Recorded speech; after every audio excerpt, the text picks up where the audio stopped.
up this investigation. Now, where is she coming from? She's in a funny place in her life when we meet Pam. Her daughter happens to be the last female ever killed before curfew is brought in. Right. So Pam has a real agenda.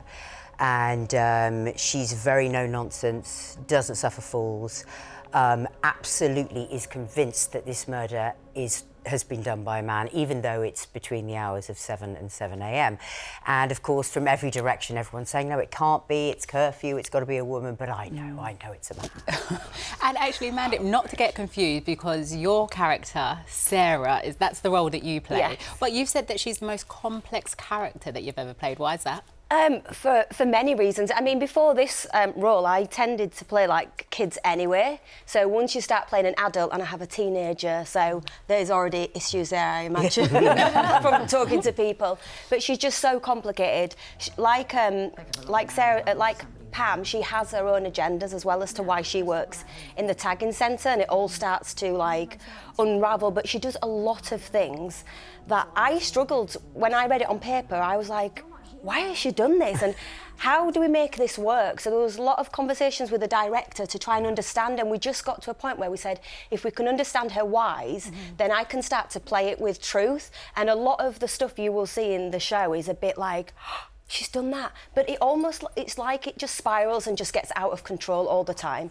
But she works in the tagging centre for her own reasons, and I'm not quite sure they're the right reasons to approve of the Women's Safety Act. Right. And, you know, just the idea, as we've said, of a curfew is going to cause a lot of discussion. But, Sarah, you really wanted to be part of this drama because of that, didn't you? I did, yes. I thought it was a very controversial subject. And, I mean, the idea of curfew in itself is ludicrous. You know, you can't lock up half of the population.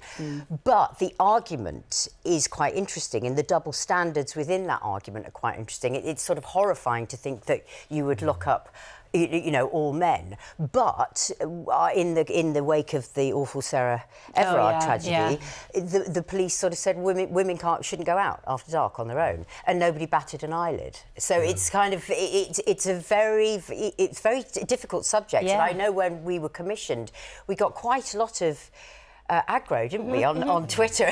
People sort of go, you can't make something like that, it's terrible, you can't. But it's a really interesting argument, and I think it's not about obviously having a curfew, but it's about opening that discussion about... As a man, the only man here at the moment, I know when I'm in the city and it's at night time and I'm leaving a restaurant, I walk home, I do those things like taking the keys out and putting them there, thinking, you know, and I'm thinking, if I were a woman, how much more ill at ease would I be? I'm not as likely to be a target of the kind, you know, that you're talking about, and so there is something needs to be done to allow women to feel safe in the world in which they have as much right to be safe as anyone else. And I think most of the time we are told to adjust the way we act for men rather than men to adjust the way they are. And that's the brilliant thing about the drama. We can see how it plays out practically, can't we? Yeah.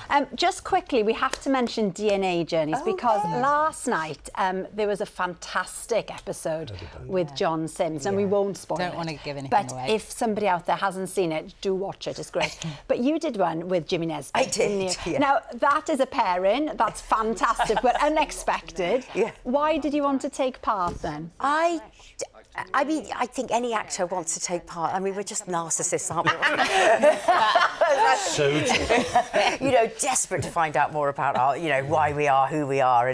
And my parents passed quite a long time ago now, and my mum was a very clever, wonderful teacher, and had a brilliant way with children. And I just wanted to know what made her tick. I wanted to find out, you know, where all that verve came from. And it was great. I actually found out that my great-great-uncle was a Scottish minister who ended up introducing free education to the whole of Scotland for girls and boys. That's amazing, So I thought, it? God, my mum had found that out. She'd have been absolutely chuffed. So it's so worth doing things like that. So you're doing spoilers now, sis. Yeah, I know. I know that too much away. So I know it's out there. I know it's out Curfew is there. available right now on Paramount Plus, and you can watch Sarah go on her DNA journey on Wednesday, the 23rd of October, 9 o'clock on ITV1.